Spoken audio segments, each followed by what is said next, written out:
Whoa, buddy. Put that thing back in its holster. We haven't gone anywhere. I don't understand. Check out the MichaelDukesShow.com for information on how to get access to the podcast. Welcome to the party, pal.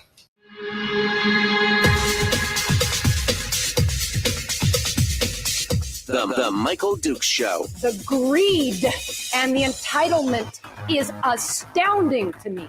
What more could you want from a low-budget radio program? This is a dumpster fire. That was just BS. It is time to get a new perspective. We know just what you need, and we've got just the cure. Open wide and prepare for a steaming hot cup of freedom. I just don't fathom it. The Michael Dukes Show, streaming live across the world. Live around the world on the internet at MichaelDukesShow.com and across the state of Alaska on this, your favorite radio station and or FM translator. Good morning, my friends. Welcome to Tuesday. Just another beautiful day here in paradise as we continue on into the spring. And we've got a whiz-bang show lined up for you here today. Starting off in hour one with Brad Keithley and the weekly top three. And we're going to dive into some deep dive stuff here in just a second. And then next hour, I will have some I'll have some thoughts on some of the things that Brad talks about. And then we will finish up in hour two with Chris Story, the man from Homer, who comes in to give us our weekly PMA boost and life coaching lesson and more. So big show today. On tomorrow's program, we're going to be talking. I was waiting for the calendar to boot up because I forgot all immediately. Tomorrow, we're going to be talking with Chris Miller about the big benefit going on this weekend for the Kenai Fair Gala, where yours truly is going to be the MC and the auctioneer. You need to come on out and check that out if you're down on the peninsula. But we'll be talking with Chris and Jim tomorrow morning at 6:05. And then on Thursday, Sal Mercogliano. Man, I almost butchered that name. Sal Mercogliano, who, if you don't know him, he is the YouTube channel, What's Going On with Shipping. And he's going to come on to talk about the Jones Act. He's got several great videos talking about the Jones Act and its impact. And he's tied in on what all, the shipping stuff all over the place.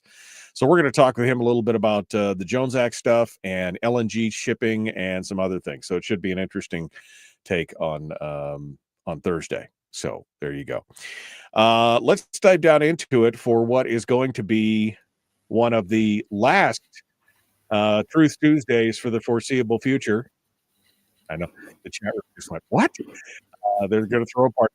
Brad Keithley, Alaskans for Sustainable Budgets, joins us. He's got a busy calendar. He's got like a bucket list, once in a lifetime opportunity here. So he's going to be out of contact for a little bit. Brad, you want to give us a quick tease as to what you're doing? Well, I'm in Scotland today, doing a little bit of tourist thing in Scotland. And then next week I go to Ireland to join up with a tour of one of my favorite Irish folk singers, Karen Casey. She and her husband, Niall, are leading a tour for a couple of weeks, just an opportunity to see Ireland through her eyes. And she's got some great historical understanding and knowledge and understanding of the Irish culture. So really looking forward to that. But it will take me out of being able to do the show next Tuesday and the week following that. Yeah. So, it sounds like a once in a lifetime opportunity. So good for you. And I'm happy you're going to get a chance to mark that off your list. We will miss you, but we'll only throw a small party while you're gone. Okay. We'll only throw a small party while you're gone. All right. Well, let's dive into today's topics, Brad. The first and foremost is apparently the Fairbanks Daily News Miner needs to take a remedial finance course. And that's because they apparently can't figure. Now, I'll be honest with you, Brad, I didn't read this whole story because I refuse to give the News Miner any money, and they won't give you a single story for free. They had an opinion piece that was talking about the permanent fund. Give us the full rundown here. What's going on? So the headline of it is this is an opinion piece from the News Miner from over the weekend, and the headline is "The Case for Consolidating the Permanent Fund." And we're seeing a big push this session increasingly this session for an effort to consolidate the earnings reserve and the permanent fund corpus into a single account and treat that as the permanent fund going forward. What that would do is take away the safeguards that are in the Constitution currently to protect the corpus and allow the legislature only access to the earnings reserve, the earnings that are generated by the permanent fund. It would eliminate that safeguard that's in the Constitution currently, merge the two together, and allow the legislature to start drawing from the corpus down the road when the earnings being generated aren't sufficient to cover the POMV draw. This whole thing is being generated, in my opinion, by the fact that in 5 of the last 6 years, I think it is, the permanent fund hasn't earned enough to cover the POMV draw. So between a combination of that, and they've continued to take the POMV draw, but between a combination of not earning enough to cover the POMV draw and the $8 billion that we've talked about on previous shows that the legislature took out of the earnings reserve and moved over to the corpus on an ad hoc basis, ostensibly to prepay for inflation proofing, but the permanent fund isn't treating it that way. It's just treating it as their money now. As a result of draining the earnings reserve over the last few years, between not earning enough and that $8 billion ad hoc draw, the earnings reserve is getting down to a level that if the permanent fund continues not to earn enough to cover the POMV draw, the earnings reserve won't have enough to cover the POMV draw. So there's a lot of concern about that in the legislature. There's a lot of concern about that constitutional protection against getting at the corpus. So the proposal is to merge the earnings reserve and the corpus together so that when the earnings doesn't cover the POMV draw, isn't enough to cover the POMV draw, what the legislature will be able to do is to go into the corpus and start drawing down the corpus. Say, for example, as has occurred over the last several years, the permanent fund only earns a 4% return on the principal, on the assets under management. The POMV draw is 5%. So if you're only generating a 4% earnings, and the POMV is a 5% draw, obviously you've got a percent shortage there. What the proposal would do would be to merge the two so that when there's a percent shortage, that the legislature can then go in and take that percent out of the corpus and continue to take 5% out of the permanent fund on an ongoing basis. The News Miner goes off on this editorial that says this would be a good thing, consistent with the talking points that the business community and others who want continued POMV draws. The News Miner goes off on this tangent and talks about how it would be a good thing. And one of the things they say is this. First, it would protect the fund's principal, ensuring the state's oil wealth continues to generate returns indefinitely. It does the exact opposite of that. It doesn't. Right. It doesn't protect the principal. It enables the legislature to get at the principal to cover any shortfall in the earnings returns in the earnings. So I think what the News Miner really has missed the whole boat here. I mean, all they're doing is repeating talking points that we've seen the supporters of this proposal come out with, and really is not focusing on what actually is going on from a financial standpoint. There's a couple of other things that really bother me about this. One, it eliminates the permanent fund corporations' incentive to maximize returns. If they don't get currently, if they don't get 5%, we start running into problems like this. We start running into the constitutional protection that we currently have that protects the corpus. And so the permanent fund, as we wrote in our column last week in the Alaska Landmine, the permanent fund really needs to get its act in shape and really needs to begin to improve its earnings. The consolidating the two accounts together would eliminate that incentive. Permanent fund corporation wouldn't care if they earn 2%, 3%, 4%, 15% in any given year, because it's all going to be covered by the POMV draw. It's all going to be covered by covering the deficiency, any deficiency out of the corpus. It also disincentivizes the Permanent Fund Corporation from worrying about costs. We've talked on the show about the Permanent Fund Corporation's costs being massive right now. They're spending $860 million per year in fees and consulting agreements and that sort of stuff to undertake their current program. That reduces earnings. I mean, that $860 million comes straight out of earnings, cuts the bottom line. So if you are worried about earnings and if you have to focus on earnings, you worry about the cost. You worry about reducing that $860 million so you can increase your returns so you can meet the POMV draw. If you merge the two accounts together and you don't have to worry about covering the POMV draw anymore, at least in the near future, and you don't have to worry about covering the POMV draw anymore, you don't worry about costs, because costs may be driving down your return, but it's not affecting the legislature's ability to go get 5% out of the permanent fund. So I think the News Miner, by just regurgitating the talking points that someone gave them, is really missing the boat. They aren't thinking through the fiscal consequences, the financial consequences of what this proposed merger would do, right. And they're leaving Alaskans at risk of having the corpus reduced every year that we don't have earnings sufficient to cover the POMV draw. Well, and I mean, I think that's blatantly obvious in what you just pointed out, that, this will protect the principal. No, this does exactly the opposite. I mean, this has been what we've been warning about this whole time, is that if you merge the funds and eliminate the barrier, you then start pecking into the seed corn that's, the what creates the fund and allows it to earn money. And 1% at a time, if you start cutting into that. And again, it removes all restrictions on government, because that was part of what the ERA function was limiting them to whatever was in the earnings reserve. They couldn't go beyond that, and they had to live within their means. This is just another method of kicking the can down the road. Yeah, it's really a cover your ass.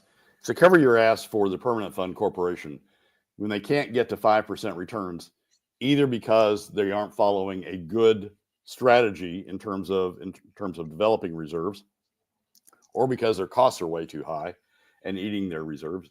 When they can't get to the earnings that they need to cover the POMV draw, which has been in 4 of the last 6 years, when they can't get that, they're still covered. I mean, they don't worry about it. From the business community standpoint, what they're seeing is, yeah, this is great. I mean, we get the 5% POMV draw regardless, so we don't have to worry about taxes if the Permanent Fund Corporation fails to do its job. We just continue taking that 5% out every year, regardless of what the Permanent Fund Corporation is doing.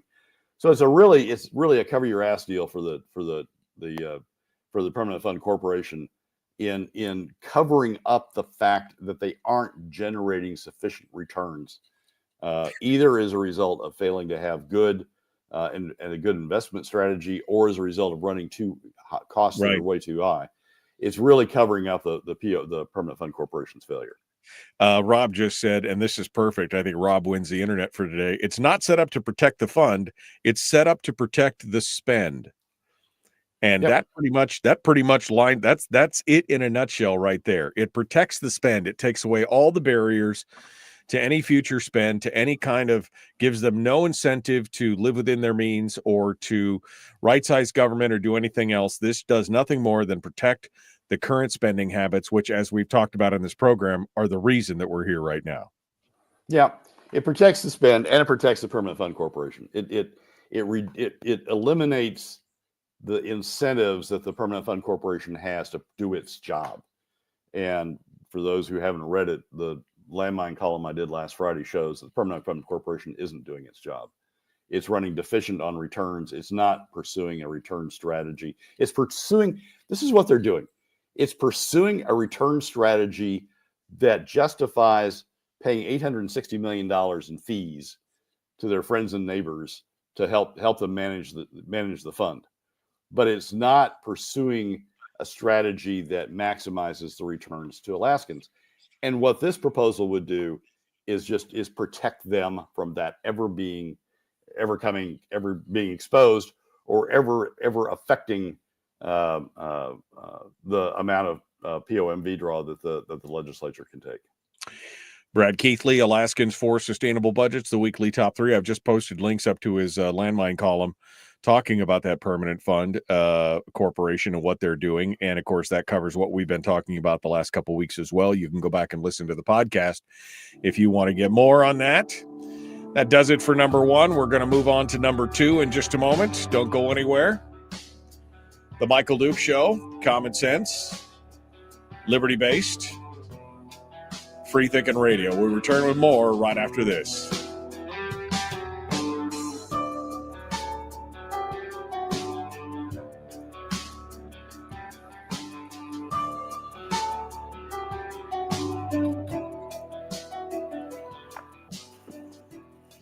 If you missed the show, you can listen to it on your time with Dukes On Demand. Oh, and it's free. Like America used to be. Streaming live every weekday morning on Facebook Live and MichaelDukesShow.com. Okay, we're in the break right now. Brad Keithley, our guest, Alaskans for Sustainable Budgets. And of course you do, Randy. I think we should combine the 2 funds because that's the way other states and nations do it with their giant sovereign wealth funds. Did you just miss all the pitfalls of what we're talking about, Randy? I mean, I'm just throwing that out there. I guess we should reward bad behavior, Brad. That's that was Randy's argument many years ago, is that we should just give them as much money until they learn spending discipline, give them all the money they want, and eventually they'll learn spending discipline. That was essentially his commentary many years ago. But that's where we're at right now. That's what this would do. This would prevent them from having to do any kind of self-analysis on their spending habits. Well, it's really sort of bizarre, Michael. We have this great protection. Hammond and others that founded the permanent fund built this great protection in by saying you can't spend any more than you earn. That's essentially what it does. The earnings reserve gathers in what's earned from the permanent fund, and that's the pot of money that can be spent. You can't spend any more than you earn. You can't invade the corpus. The corpus continues to grow, or the corpus continues to generate returns. You can't spend any more than you earn. That's the system we've set up. That's the constitutional protection we have. And now people want to take that away. They want to say that, oh, of course you can. Of course you can spend more than you earn. You can go into the corpus for all that you need to cover this 5% draw, because we wouldn't want to short anybody the 5% draw. The genius, I mean, what Randy and others would propose doing is take away the genius of the Alaska system, the protection of the Alaska system, by saying you can't spend any more than you earn. And Randy may want to do away with that, but it's not a good strategy. I wrote a column probably over a year ago that traced out, if we continue to have 4% returns and we spent 5% of the 5% of the corpus, or 5% on as a POMV draw, and we only earned 4%, how long the permanent fund would last. And it's like 25 years. It fades out fairly rapidly. And the numbers, the POMV draw keeps dropping down as the corpus goes down. But by gosh, they keep taking that 5% out as they go.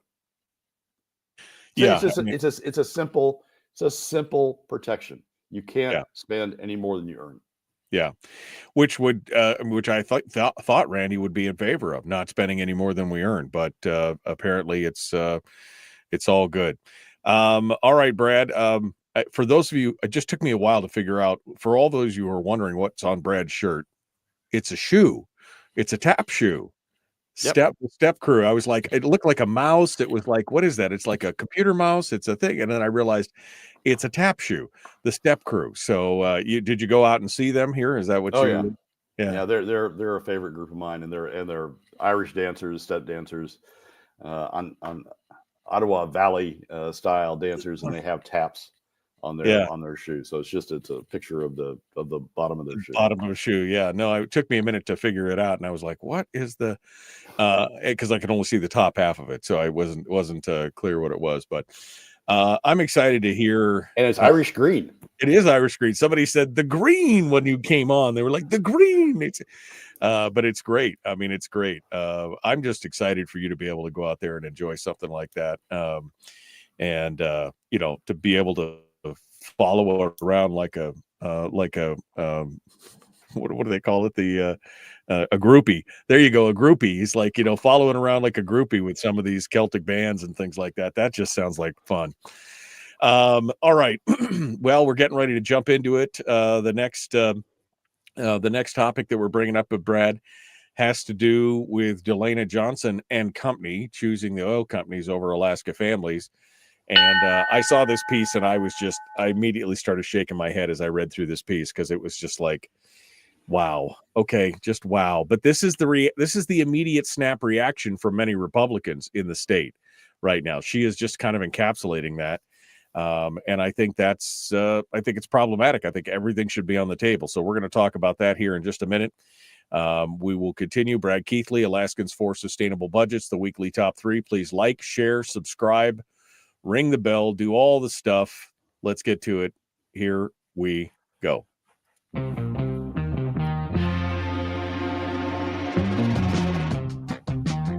The Michael Duke Show. Seriously humorous with a pinch of intellect. Sorry. That is humorous. Here's Michael Dukes. All right, we continue now with Brad Keithley, Alaskans for Sustainable Budgets, all the way over in Scotland today, taking time out. What time is it in Scotland, Brad? Let's see, it's 2:30 right now. 2:30 in the afternoon. All right, well, good. We at least didn't get him Yeah. up at I wouldn't be doing the show at 2:30 in the morning. Come on, Brad. You got to be dedicated to do this show. Anyway, Brad Keithley, Alaskans for Sustainable Budgets. Number 2 of the weekly top 3. We just finished up talking about the permanent fund and the metrics of that. And then the second one is DeLena Johnson, and I would argue, and company are choosing the oil companies over Alaska families. What do you mean by that? So DeLena wrote an op-ed that was in the ADN this weekend. The title of which is "Now is not the time for Alaska to raise oil taxes." And that follows on, the typical Joe Shearhorn, Jim Jansen op-ed of earlier in the week that said that had the title "Stable Oil and Gas Taxes in Alaska Have Helped Spur a North Slope Boom. Let's Not Jeopardize That." Well, here's the deal. And Michael, if you have that chart, let's throw it up, and there we go. So this chart, and we've had it on the show before, but it makes the point to me dramatically. This chart shows over the next 10 years, starting in FY24, over the next 10 years, projected production volumes. Those are on top. Total production volumes are in blue. Projected state production volumes from state lands are in red. And it shows projected revenues from that production in terms of royalty and in terms of production taxes, severance taxes. On the bottom in the dotted lines, the red is royalty, which comes from state lands. We don't get royalty from federal lands. And the blue dotted line is production taxes from both state and federal lands. We get production taxes from both. And what it shows is that while royalties are staying fairly steady over the next 10 years, production taxes, and this is the Department of Revenue's projection. It's not mine. It's not Bill Wielechowski's. It's not something that somebody made up. It is the state's forecast of production tax revenues over the next 10 years. It shows that those production taxes are declining substantially from nearly $1 billion in FY24 all the way down to less than $270 million in FY31 before they start coming back up a little bit to $430 million by FY34. In other words, a cut of nearly 3/4 before they start working their way up back to about half of what they were in FY24. That's what the current tax code is doing to production taxes. It's driving them down and down and down, so that Alaskans, even though production's going up by a huge percentage over the next decade, the share that's going to Alaskans of that production through royalty and production taxes is going down dramatically over the next decade. So when DeLena and others say, what's her headline? When she says now is not the time for Alaska to raise oil taxes, what she's essentially saying is now is the time for Alaska to suffer a huge hit in the oil taxes it's receiving over the course of the next decade. And we know spending isn't going to follow that. We know spending isn't going to go down at the same rate as production taxes. So who's going to take the hit? Alaska families, in one way or another. It's going to be in the form of additional PFD cuts. It's going to be in the form of taxes of some sort on Alaska families. But Alaska families are going to be the ones to take the hit out of trying to fill that gap that's being created by the way in which SB 21 operates over the next decade. And so DeLena and others are looking at it from the oil company's perspective. They're saying, oh, you know, we've got a tax code that says X percent and Y percent and G percent and this exclusion and that exclusion and this exclusion. We want to keep that. We want to keep those numbers all in place. But look at what the impact is. My point is, look at what the impact is. The impact is that it's driving production taxes down. It's not, there is, I don't think there is anybody who's arguing for raising oil taxes above the levels that we've experienced over the last decade. But now we've got, through the production tax code, we've got this driving drop in production taxes. What it's time for is to adjust the tax code so that Alaskans continue to get a share of rising production. What it's time is for Alaskans to continue to receive about the same level of revenues that they've received throughout as a share of gross revenues, as a share of production. What DeLena and others are arguing is it's time for Alaskans to take less in oil taxes, take less over the next decade, suffer drops in oil taxes over the next decade, so the oil companies can make more. The consequence of which is Alaskans individually will have to pay more, either through PFD cuts or personal taxes on them, to cover the difference. Right. She's just looking at it from the state, again, like the Fairbanks News Miner. They're just adopting talking points from those who want to be able to raid the corpus. DeLena's just adopting talking points from the oil companies. She's not looking at the impact on Alaskans and on Alaska families of what that tax code's doing over the next decade. Right. And of course, she's not offering any guarantee that, well, we will live within our means and we will do, no. I mean, the costing and the budgets of the state are going to continue to increase. It's a no-brainer at this point. And she's not. Brian asked, can Johnson back their argument with data, i.e. charts, or are they arguing from feels that they get from lobbyists whispering in their collective ears? I think it's obviously the second one. The oil companies are coming down there because they don't want to lose. They don't want to have to pay more. They shouldn't, that should be their position because they're a private industry. But we are the owners, and these people in the legislature are supposed to be our representatives as owners, and they should be getting the maximum yield possible. And instead, they're saying, well, no, they said that they'll take their ball in their bat and they'll go home if we increase the oil taxes. That's not going to happen. That's not with the investments that they've got in there and everything else. And we're not talking about gouging them, as Brad said. We're talking about bringing it back to the equitable position it was the last 10 years.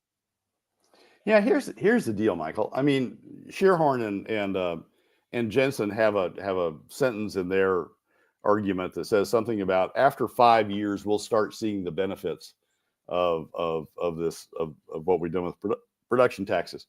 And what they're really talking about is that increase in production, increase in the blue line. You see about 2028. The jump from the 400s up to the 500s, and and then the continued jump up to the 600s by 2035. That's what they're really talking about. They're saying there will be a benefit, and it'll be a benefit in terms of increased production. But the problem is the tax code isn't tied to production. The tax code's tied to a bunch of other things that in 2013 made sense. But once we get to this environment, the second decade, once we get to this environment, no longer make that much sense. And what happens in 2028 is production taxes keep going down. Even though production volumes are going up, production taxes are going down. And they make the leap from, well, production volumes go up, everybody's going to benefit in that. No, they're not. Right. Look at the numbers. Look at the Department of Revenue numbers. They scream and say, look, we're going to increase our production by 25 or 30%. Yes, but our take on it is going to be 60% less than what we're making today. It's going to go up 25 to 30%, but our take is going from almost $1 billion down to $270 million. I mean, that's a huge hit. And they just like, and it's not about velocity. We're not a grocery store where we sell more, we'll make more. We sell more gas, but if we don't have the right tax structure, we're taking 70% less than what we would have been. They're leveraging up on this assumption that the oil companies and some legislators have always made that as long as production goes up, Alaskans will benefit. Alaskans will see the benefits, will see the payback on what they've done in terms of oil taxes once production starts rising. And that's been the general mantra that the oil companies and others have pitched. And they're still pitching. But when you look at the actual numbers, DeLena, when you look at the actual numbers, you're seeing the production taxes are going down. So if you really want to live up to your title of your piece, now is not the time for Alaskans to raise oil taxes. Well, it's also not the time for Alaskans to reduce oil taxes, which is what's going on under SB 21 with the provisions of SB 21 over the next decade. Let's just keep the share that Alaskans have of production revenues at the same level that we've had over the last decade, as opposed to seeing this sort of collapse in those revenues over the next decade. One of the big problems here, of course, is that a lot of this new production is going to be coming off of federal land versus state land, right? So it's kind of a different critter in that regard. Well, it's not going to bump. So yeah, the federal land is the difference between the red line on the top and the blue line on the top. The red line is state lands and the blue line is total. So the difference between those two is federal lands. And what you can see is that's not bumping royalties, because we don't get royalties out of federal lands. And so royalties are staying relatively flat, consistent with what the red line on the top is doing. But we do get production taxes out of production off of federal lands. And what you're seeing is, even though that production is going up, even though federal lands production is going up, revenues are going down. Revenues from that production are going down. And it's because of the way SB 21 operates. What we need to do is go back in, look under the hood, fix SB 21 to provide the same share of revenues to Alaskans out of production that we had in the last decade, that we had when SB 21 is set up. We've just had some things go wrong with the way SB 21 is operating. So if you want Alaskans to continue to benefit from increased production, then we need to go fix those things that have gone wrong in SB 21. Brad Keithley, Alaskans for Sustainable Budgets, the weekly top 3. We're going to continue here in just a moment. We come back, we'll be on to number 3. This should be fun. We'll be back. Don't go anywhere. The Michael Duke Show, common sense, liberty-based, free thinking radio. We'll return right after this.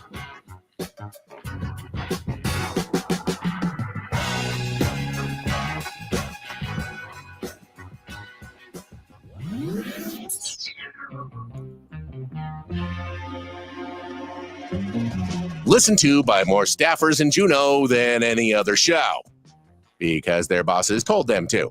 And after what they just heard, oh man, they're going to be pissed. You're a bad, bad man. The Michael Duke Show.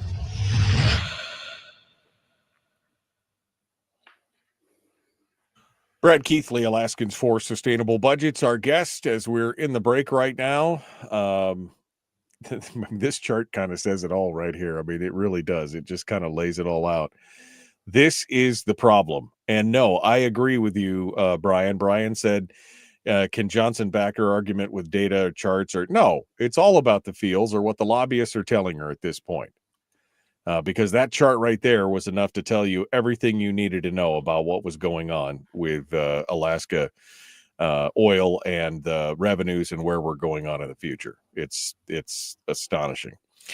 All right, Brad. Somebody in the chat room said, we need a full report when you come back, and maybe what we should do on that first return here in 3 weeks when you come back is we need to do the weekly top 3, the Irish Celtic edition, where you give us your top 3 things that you did while you were running around doing stuff. I mean, that'd be fun, I mean, they're always complaining that you're always beating the hell out of them, so maybe we could do something fun. That would be a fun thing to do.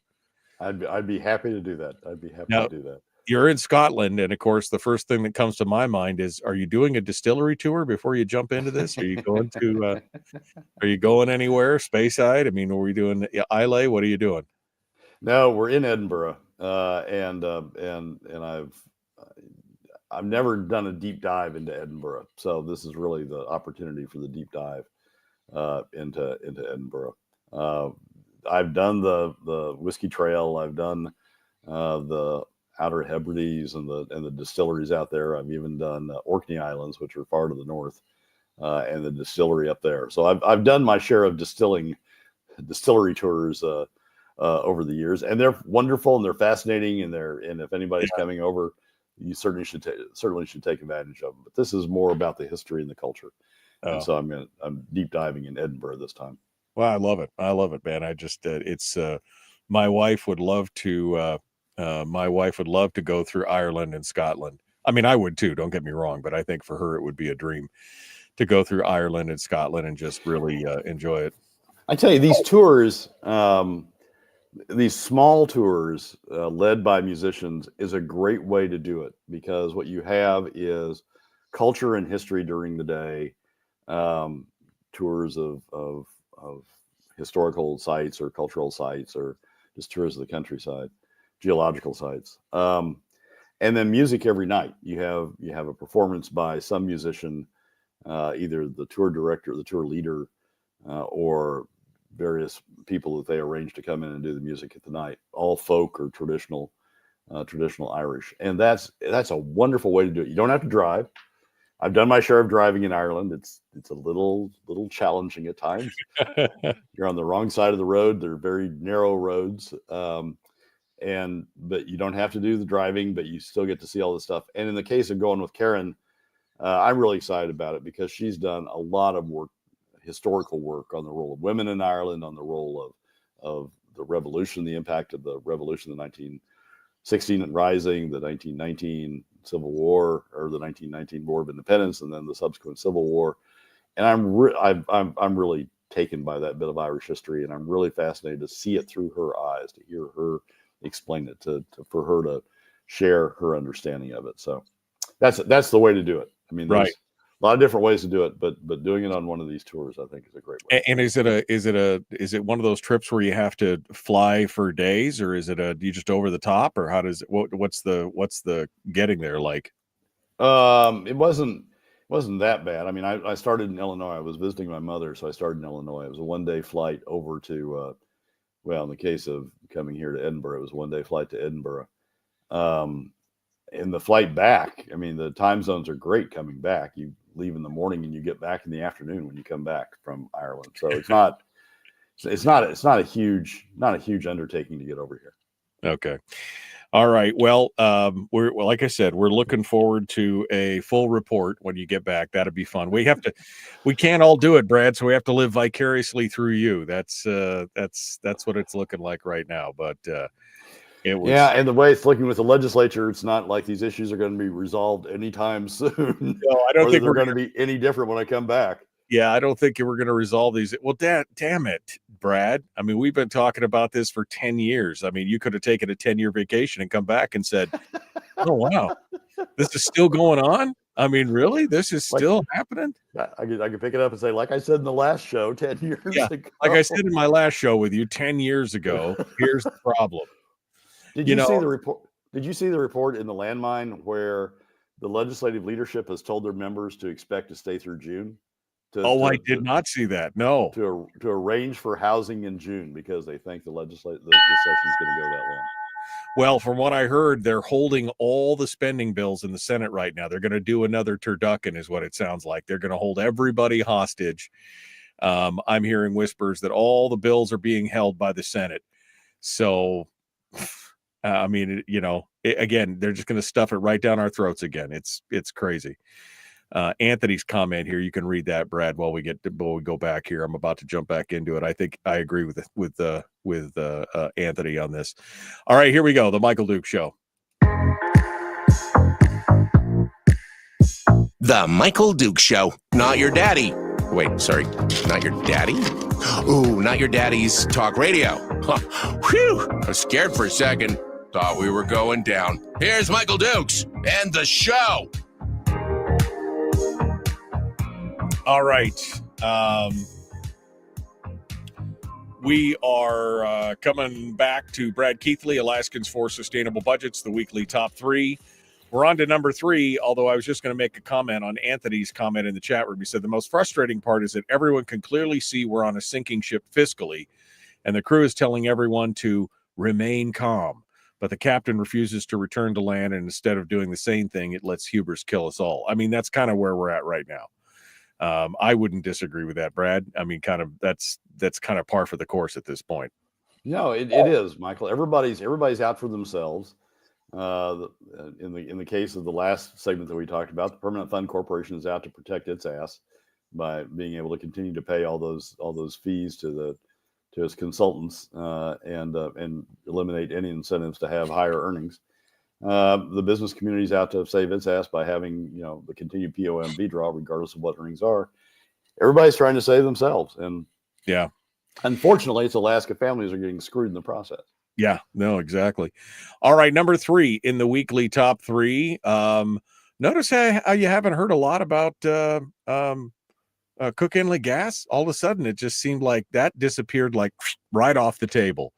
Like it was a big topic. It was a big talking point. There was articles all over the place. And now it's like, got super quiet, Brad. Yeah. So, Michael, we had at the beginning of the year and all throughout the session last year, we had all these various proposals to give rebates on royalty in order to encourage production in the Cook Inlet and all sorts of other things. A lot of drive at one point for phase 1 of the AK LNG line that would bring gas down to South Central and save us all. And then and over the course of and you and I argued throughout that let's just let the market work. The market will bring products to the Cook Inlet that will solve the problem if we just let the market work, if we don't interfere with it, if we don't try to subsidize our way to a solution. And over the past month or so, I noticed that the Cook Inlet hadn't made any of the top 3s. It hadn't been a topic that people were talking about or people were writing about or that legislation was progressing on, that just suddenly had gone, or for a period of time had gone quiet. And I thought, it was useful. I think it's useful to recognize why that is. It's because the markets worked.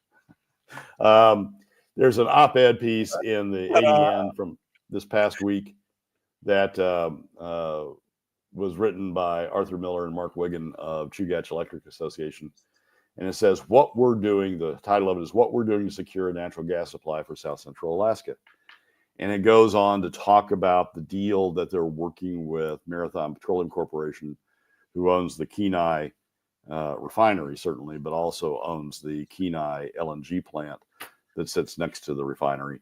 And the deal that Chugach is working with Marathon and with Hillcorp, who proposes to buy that LNG facility and turn it into an import facility to bring imported LNG into imported gas into South Central to solve our problem.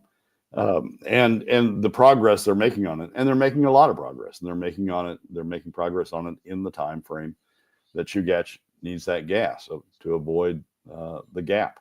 I've got to commend, frankly, Chugach Electric Association for the transparency with which they've approached this problem. They've been transparent from the beginning, not always timely, but transparent from the beginning about the problem as they see it, and about the various steps they're taking to deal with the solution. And this latest op-ed from Wiggin and from Miller is another example of that, another step in the transparency. But basically what they're saying is, we got this, guys. We got this. We've got to deal with Marathon. We've got an existing Kenai LNG plant that we can utilize. We can turn it around. It's already FERC approved to be turned around to become an import plant. Marathon and Hillcorp have worked out a sales arrangement between the two. We're working out arrangements with them for using that plant to bring in gas to meet our needs. And we got this. We don't need any government bailout. We don't need any government subsidies. We don't need any, input from ADA, or we don't need any, royalty relief from the legislature. We got this. That's our job. That's what we're supposed to do.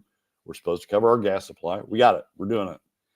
NSTAR is doing it in a different way. I'm not sure their way is going to turn out to be as successful, but fortunately, the Kenai LNG plant is scalable. It can be, you can add to its capacity as we go on, if others find it useful to do that. So I think what we found is the market works, and all of the hand waving and all of the legislation that people introduced and all of the concern people had about Cook Inlet going gasless or having outages just didn't work out to be the case once you let the market solve it. I think that's a lesson both for this situation and for other situations down the road. There's one other article on this that I think is useful. It's in the Peninsula Clarion. Headline is Machecki reports back on South Central Mayor's Energy Coalition, and it's when the crisis started, when people started being concerned about running out of gas in South Central, the South Central mayors formed this coalition: Anchorage, Wasilla, Palmer, Kenai, and others formed this coalition to look at the issue and to look at solutions to it. And Machecki has had a report back to in some forum recently to talk about it, and basically it was the same thing. Basically, we got it. The market got it. We're solving it through hopefully short-term LNG imports, but they're being done in a way that if they need to be long-term, they can be, because we're using an existing facility that's scalable. We're not going to have to bring trucks over the Alaska highway. We're not going to have to do outrageous things. We've got it, and over time, it may be that we find that Cook Inlet supplies can be developed at reasonable costs and can fit into the supply mix. Over time, we may find that the AK LNG line is built for its bigger purpose of exporting gas, and it can fit into the mix. But in the meantime, in the meantime, we've got this. In the meantime, the market has found the solution. So I find that encouraging, that we let the market find the solution in this state, and that the market did find the solution in the state. It's not the perfect solution. It's not the solution everybody wants. It's not Alaska gas in the main, but it is better than having blackouts and going dark. It's better than huge state subsidies paid either to Cook Inlet producers or paid to build a phase one of the AK LNG line, especially given the fiscal problems we're facing in this state. It's a reasonable, well thought out, well developed solution that we're coming to, and one that I think we ought to applaud. In at least people who believe in market solutions ought to applaud as showing that the market can work if you just let it have the opportunity to do so. No, I mean, I agree. I think this is good. And even some of the things that was in this report from the Peninsula Clarion, it talks about the economics, I mean, while it's technically recoverable, the gas on the North Slope, it's not economically recoverable at this point. And that they acknowledged that the importation, even if it was just on a short-term basis, was the only way to stymie and to stave off this shortfall of gas. And it looks like, I mean, a big kudos to Chugach and everybody else outside of this. Again, NSTAR's kind of still doing their own thing. I don't know exactly what they're doing. They're still talking about a gas line and everything else. But again, even Machicki in this report said that the projections of having gas by 2031 might be rosy. Come on. I mean, that's 6 years away. There's no way they're going to have first gas deliverables on a gas pipeline that you haven't even permitted or broken ground on in 6 years. Not in this day and age. I know they built taps in 3 or 4 years, but it's a whole different world than it was back in the 70s at this point. I mean, it's just not going to happen. Yeah, NSTAR's off doing a deal with Glenfarne that is the way it's sort of the explanation of it is sort of evolving. Is it's phase 0 of the AK LNG project. What they're talking about is building an LNG import facility at the site of where the AK LNG facility would export gas. Build an import facility to import gas for NSTAR for a period of time, and then turn that back over into an export facility once the big line was built. I'm not sure if that's tied to the big line, if the big line never goes, whether that facility ever gets built. What Chugach has done is gone out to something that's solid, a facility that sits there, a facility that exists, and made a deal with Marathon and with Hillcorp to use that existing facility, something we talked about from the beginning of this whole issue. Right. And again, not looking for any bailouts or monies from the state or from the federal government or anything else. They're doing it all with private money, and they're doing it on their own. So again, the free market wins, as we have advocated for in this show for a long time. The free market wins, and as it should. Brad, final thoughts here as I let you go for today. Well, Michael, it's going to be an interesting couple of weeks in the legislature as people fight about where the budget's going to be, as people fight over the Permanent Fund Corporation's proposal to essentially to allow it to break the existing constitutional protection. But I doubt if anything gets resolved in these 2 weeks. So I'll come back refreshed, revived, and ready to go at it again. Yeah, you'll come back refreshed, revived with exactly the same problems that we had when you left. So that's what it'll do. All right, Brad Keithley, Alaskans for Sustainable Budgets. Thank you, my friend. Appreciate you coming in. Have a great time. As always, thanks for having me, and I will. Yeah, I know you will. We'll get a report when he comes back. All right, folks, hour 2 dead ahead, The Michael Duke Show.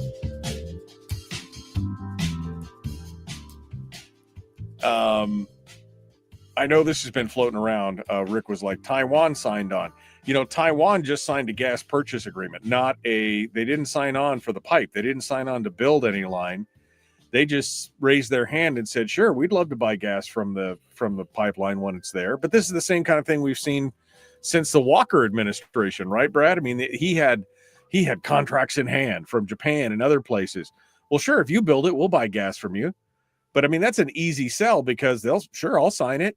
When are you going to build it? There's no idea. It's a kudos and it's a feather in their cap to say we signed the deal, but are they ever going to be held to it because the gas line doesn't exist? We signed a letter of intent with Taiwan. We're probably going to sign a letter of intent with Korea. It's the same thing Walker did with China back during his period. The problem is you sign a letter of intent. The letter of intent is we will study getting into this project and taking gas from this project. Once you get into this project, once you start studying the project, you understand the economics are horrible.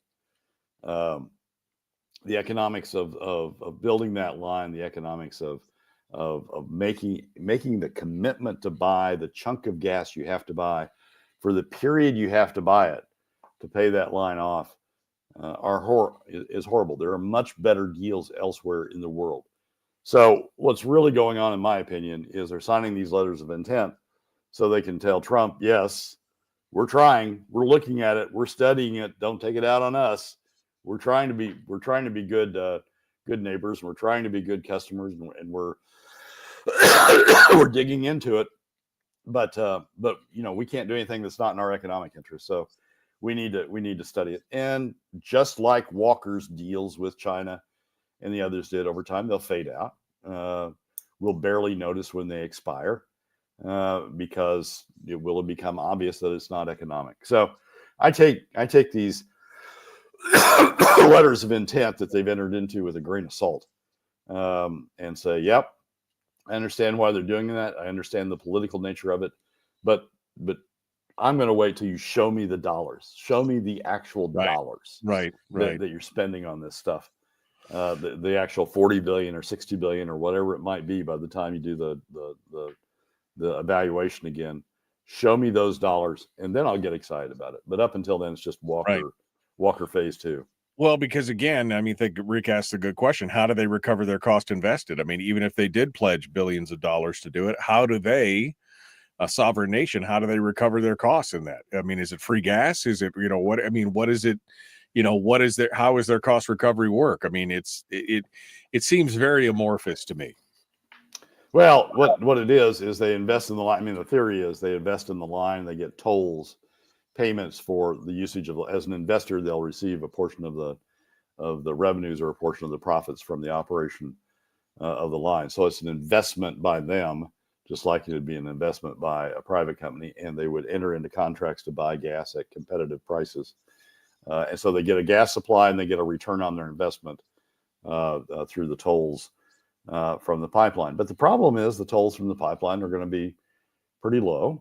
I mean, the receipts from the pipeline are going to be pretty low. The gas, after you take into account the pipeline costs, are going to be pretty high. And so at the end of it, you figure out that, okay, I've got to commit for like 25 years to buy this high priced gas. And the only thing I'm going to get back from it are these tolls from the investment in the pipeline that are going to be low. Just not a good deal. So, I mean, we've been down this road before. We were down this road with Walker when he had all of these letters of intent. Right. We know where this road goes. Yeah. No. So I saw the headlines and it was, I think people were like, oh, yay. And I'm like, wait, we've been here. We've done this. And it's an interesting thing. And yes, go ahead. Well, the only thing different this time that people will say, oh, it's Trump. Trump's going to force them to do it, or else he'll tariff them out of existence. He'll do something. The problem is what you're asking them to do is enter into 25-year commitments based upon a 4-year presidential term. Right. And if we've seen anything in this nation, it is that we can change policies on a dime. Right. So you enter into this 25-year contract, make this 25-year commitment, and you're only worried about the 4-year segment of Trump. And then let's say, some Democrat comes in or some moderate Republican comes in at the end of that 4 years, and all of a sudden everything's changed, and all of the benefits you thought you were going to get in terms of favored tariff nation or favored tariff status or something go away. But you've got this 25-year commitment, financial commitment that you've made in the meantime. That's, I mean, at the end of the day, that's what's gonna hit home with the. And there's of course the military aspect. Brian brings that up from the Taiwanese perspective. They need and want more military aid, and this purchase agreement buys favors with the administration and the Congress critters. Yeah, I mean it's exactly what they want. They want protection from China in their backyard, and so they're hoping that they'll do everything they can to make it to make it look more attractive to help them. But once again, it's a 25-year commercial commitment to take this gas compared to a 4-year time frame for this presidential term. And it's just, you have a tough time making those numbers work. Yeah, no, I agree. All right, Brad. Well, sounds like you got a bit of a cold from your flight or whatever. So you need to take some Theraflu or whatever. I'm sure there's some kind of Scottish remedy there that you could take. It's called Scott. There is, Michael, and I may go take some of that remedy. Take some here after the show. Hot toddy and go lay down for a little bit so you're all vented and ready to go. Brad, thanks so much for coming on board, and we look forward to your report on your tour when you come back. Okay. Michael, thanks for having me, and I look forward to seeing you again in a couple of weeks. All right. Thanks, my friend. Appreciate it. Enjoy. Have a good time. Thanks for coming on. Brad Keithley, Alaskans for Sustainable Budgets, and the weekly top 3. I'm jealous now. I want to go tour Scotland and Ireland. That sounds like fun. All right, we got to go. Let's jump back into it. The Michael Duke Show, common sense, liberty-based, free thinking radio. Hour 2's right now.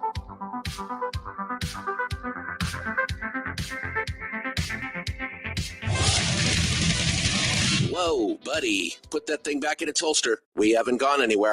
I don't understand. Check out the MichaelDukesShow.com for information on how to get access to the podcast. Welcome to the party, pal.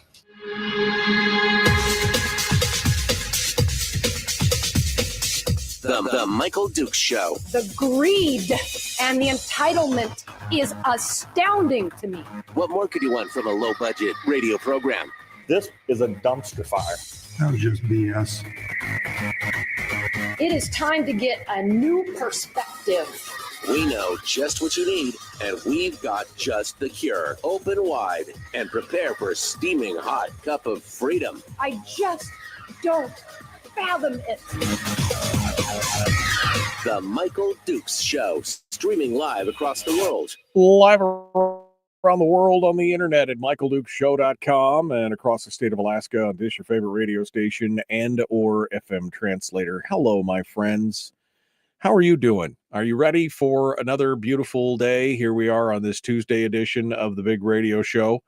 We're going to be joined here in just a bit by Chris Story, the man from Homer, who's going to come on board and give us our weekly life coaching lesson. Is it a life coaching and our PMA boost? That's what we're going to be. That's what we're going to be looking for. We're going to be looking for a little bit of uplift and more. Although today's today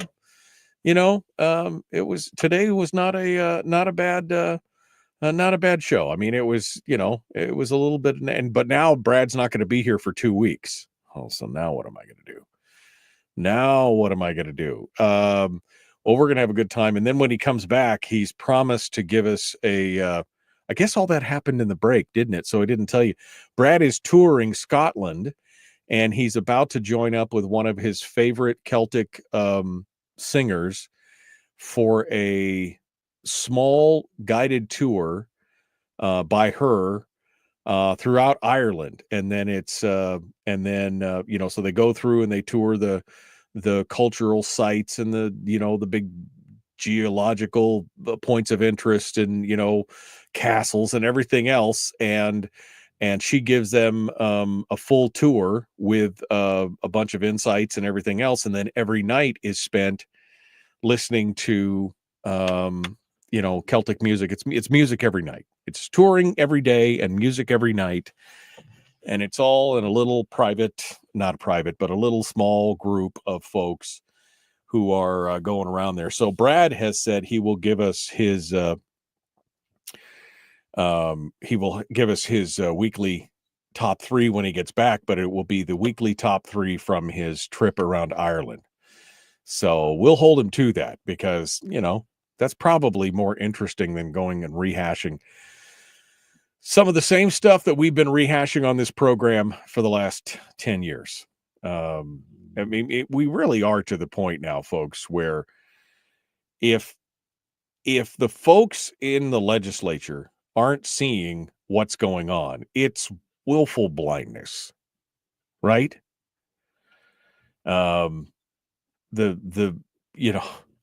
It is just willful blindness of them being like, yeah, well, we don't know what's going. We're just, it'll be fine. Trust me, it will be fine. And unfortunately, we just can't trust them anymore. We just know that this thing is coming apart. We could see it. We can, it doesn't take a rocket scientist to figure out that you can't continue to spend more than you take in year after year after year and expect that it's all going to be okay. Anthony sums up this rather well when he says the most frustrating part is that everyone can clearly see we're on a sinking ship fiscally, and the crew is telling everyone to remain calm, right? But the captain refuses to return to land, and instead of doing the same thing, he lets hubris kill us all.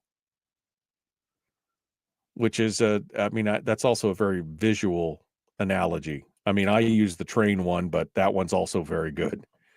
We know the tracks are out. We know the bridge is out. We know that fiscal chasm is approaching with no way to gap it. No way to get, I mean, but that's not really true, is it? I guess if they are able to change the permanent fund, if they're able to combine the corpus and the earnings reserve together, which has been the big push lately, right? That's what they want to do now. If they're able to get that done, then maybe they can bridge the short-term gap. But the problem is that it's a whole series of chasms, and the bridges are out on most of them. So even if you can bridge the gap in the short term on this one, it's just a matter of time. We're just kicking it's just kicking the can down the road further and further. And they're not taking the hint. Look, they had their first hint that something was wrong in the early teens, right? That was right after the high cotton season. They put away billions of dollars into the savings accounts, the CBR, the SBR. They put big money away because we were doing so well. And then that was like in the 07, 08, 09. And then by the time we get to 12 and 13 and 14, we start seeing where, okay, well, it's not good. We're going to have to start, and they start drawing money from savings. 2 billion here, 3 billion here. That was the canary in the coal mine, folks.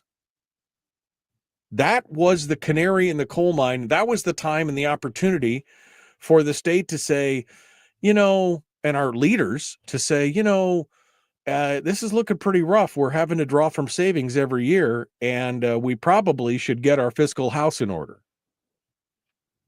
But instead, what did they do? Well, over the period of about 4 or 5 years, they spent 18 billion dollars out of savings, out of the various pots of money. And then they ran out, and then they started tapping into the dividend. And then it just got worse. That's the thing. We know it's coming. And the ability to say, I told you so down the road is not nearly as gratifying when you are suffering along with everyone else. The only time saying I told you so is gratifying is when you're immune from the consequences of what the person's doing. I told you so. Don't put your hand in that door. It's going to get slammed. Oops, I told you so, right? But if they've got your hand in the door with them, that's a whole nother thing. But here we are. And we've got, and they talk about this DeLena Johnson article. DeLena is a nice lady. I really like her. I mean, as a person, I think but I don't understand her position on all these things, especially when you're looking at this chart that Brad brought up. And I know you folks on the radio can't see the chart. And I know but just go look at Brad's Alaska landmine columns, and you'll find the chart, or come out and look at my Facebook page and take a look at this chart. This chart, which I will now describe to you for you radio listeners, it has 4 lines on it: a solid blue, a dashed blue, a solid red, and a dashed red line. Okay. And the top 2 lines are the solid blue and red. And the one is total production in the state as far as number of barrels per day. Right. And that's the blue line. The red line is the production of barrels per day on the state land, because you differentiate between the two, because that's where you get a production tax versus a royalty revenue, right? So going out, they parallel each other pretty well until about 3 or 4 years from now, when the production on non-state land goes way up. We're currently producing about 461 million barrels a day in total production. Okay. We're projected to have 660 million barrels per day in about 10 years. But at the same time, the royalty revenues remain fairly flat. So, I mean, instead of going up almost 220 million in per barrels a day in overall production, the production on state land barely even raises by about 70 million barrels a day.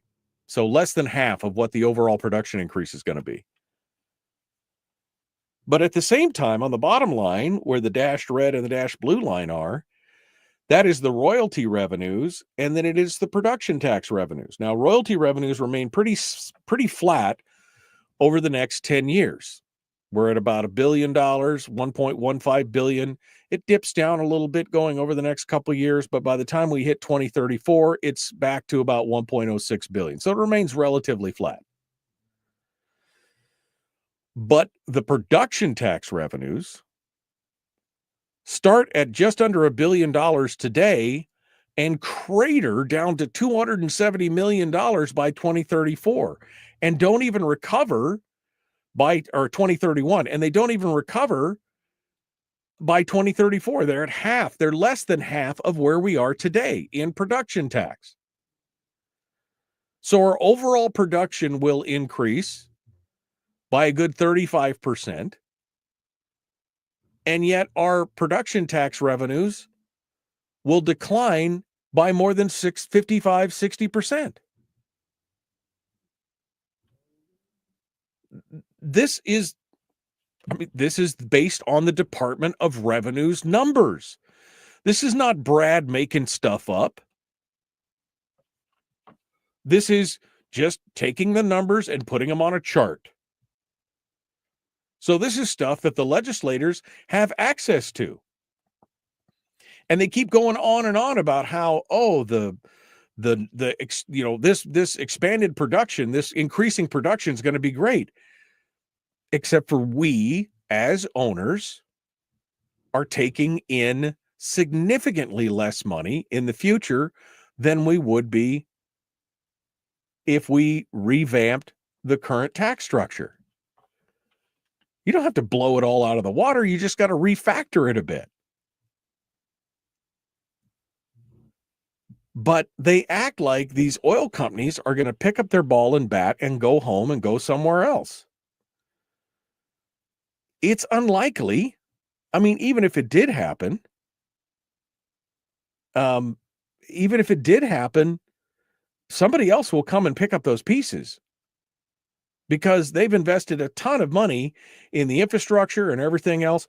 They're not just going to walk away. I mean, that's a threat that they use, but there's not another more geopolitically stable spot in the world than in America, and especially in Alaska, where we leave things alone for 10 to 15 years at a time. And yeah, Rick says, why would I want to sell my oil at a low price, low production, to keep price up, so less revenue?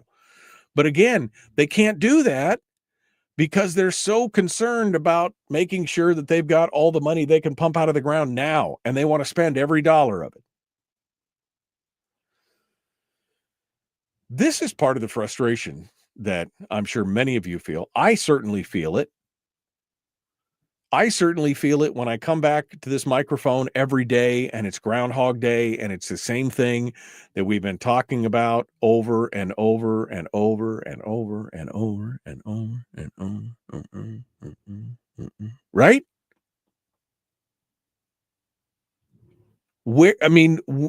This is pretty reasonable stuff if you keep in mind that we are the owners of the resource and we should be getting the maximum yield for our oil at any given time. And maybe Rick was right. Maybe we need to slow down production to keep the price up, to keep the price down. I don't know. But I know that spending more than we take in over and over and over again is not going to work out well in the long run. It's going to create some serious issues. That's what's going to happen. And then we'll all be able to tell everyone we told them so while we are all equally miserable at this point. That's going to be a big part, I think, of that problem. All right, we got to continue here. Don't go anywhere. The Michael Duke Show, common sense, liberty-based, free-thinking radio.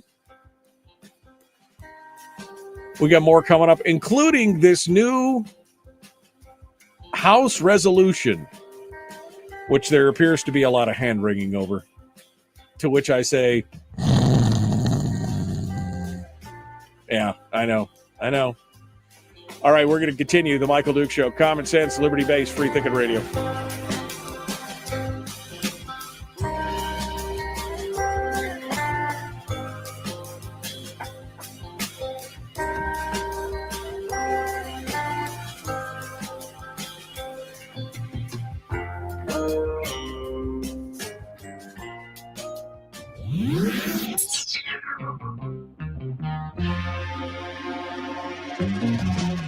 Running on 100% pure beard power. Oh, also some coffee. We dip our beard in coffee. Nice beard. The Michael Duke Show.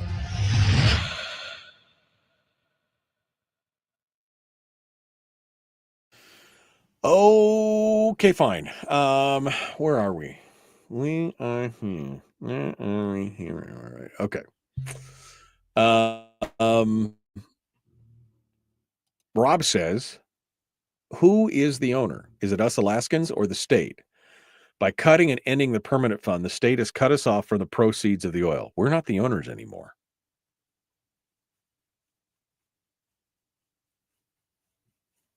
He's not wrong. Sorry, I was trying not to yell. He's not wrong. That is 100% correct. Wow.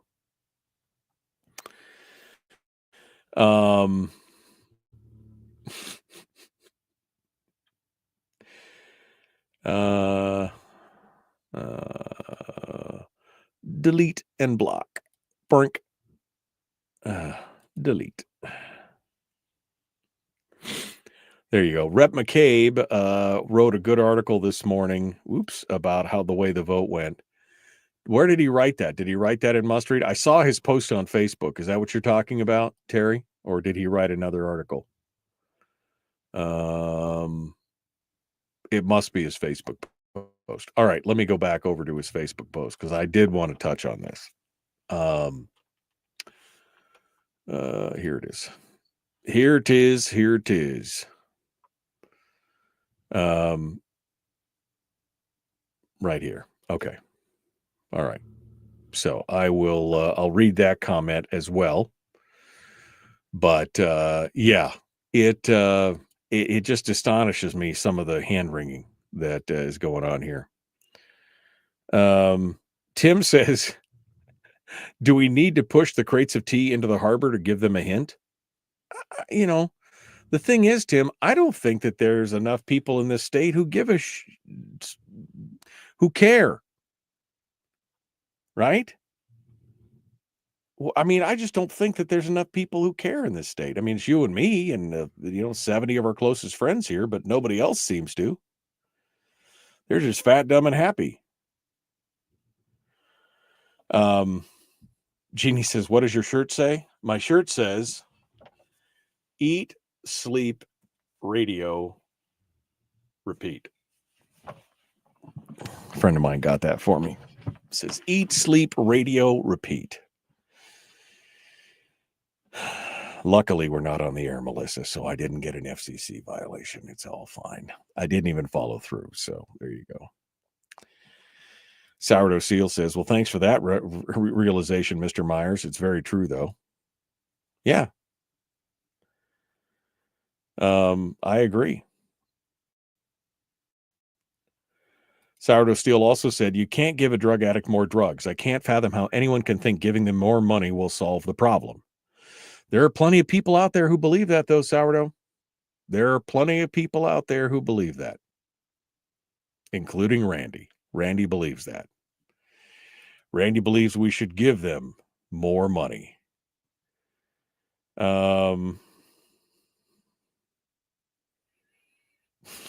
What is this? Okay, you mentioned bridge several times. Elon can find some money and get that built. Then you mentioned tracks, railroad, finish the spur. Then gasoline to Fairbanks. Then tankers from LNG from Fairbanks to the Valley and Anchorage. Then we could fire all the legislatures and public vote on all the issues. I hit my head too many times. Doesn't it feel like it sometimes? You just feel like you just hit your head one too many times? It's going on all over there. Tim says, I try and preach it, but to deaf ears, and the Fairbanks papers push left's hit pieces. I mean, yeah, don't look for any help from any of the news media outlets out here. I mean, it's, Rob says, the way you tell it, there isn't much sleep in there. Well, sometimes it's good, sometimes it's not so good. I mean, 6 hours is a good amount, right? 5-6 hours, that's a good amount of sleep for most people, right? Although I did sleep when I did the dog races, man. Oof. I was up for almost 30 hours and then I slept for 15. That was a good sleep. That was a good sleep. All right. Let's get back to it. Here we go. The Michael Duke Show. Common sense, liberty-based, free thinking radio. Like, share, subscribe, ring the bell, do all that kind of stuff. Let's get to it.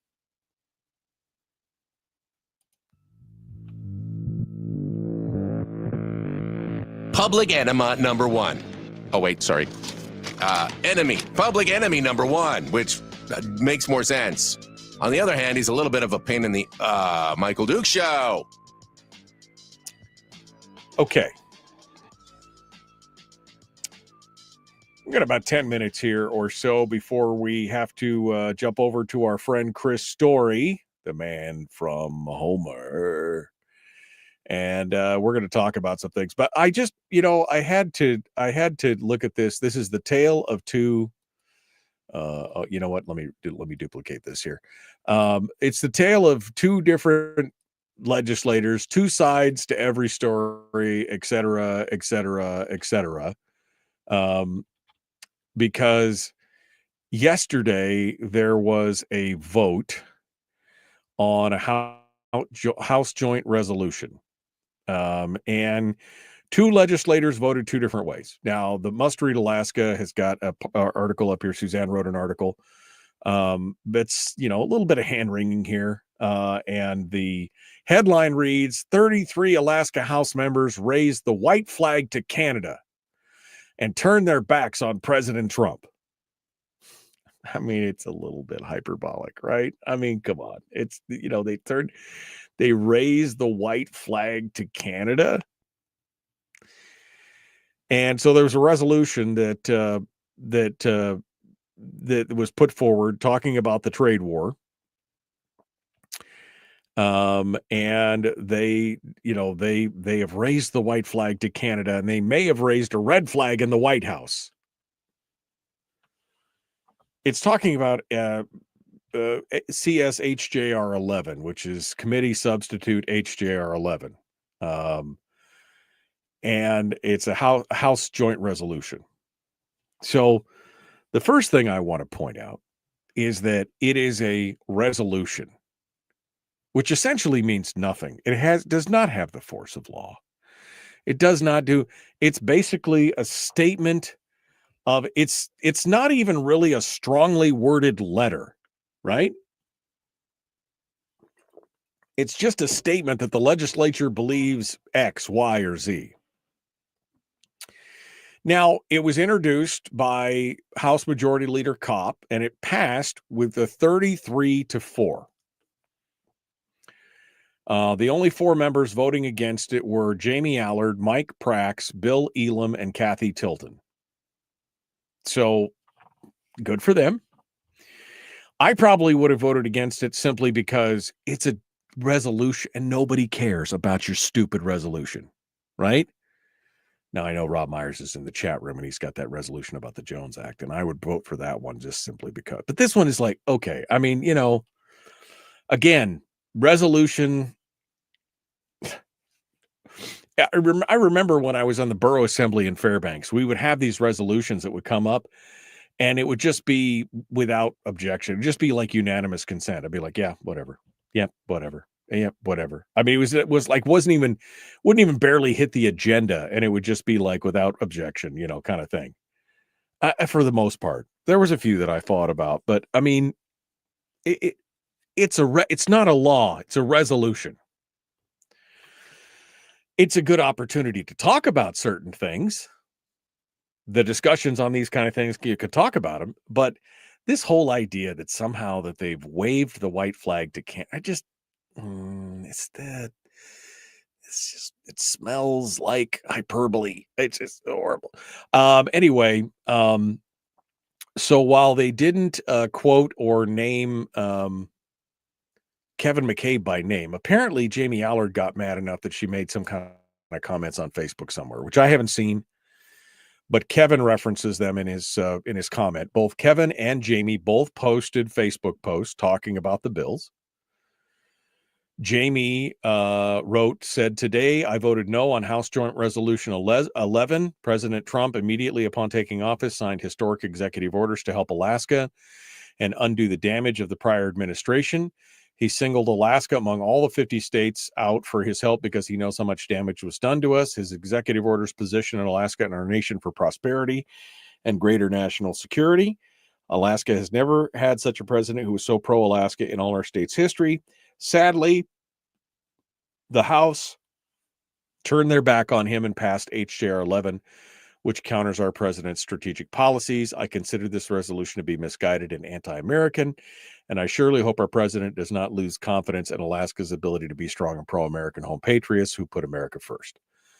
I would be surprised if the president even thinks about this, but maybe he does, maybe he doesn't. I agree with everything that she said in there in the full first paragraph. I mean, that, again, he's been in our corner. He's taken a strong stance on Alaska and everything else.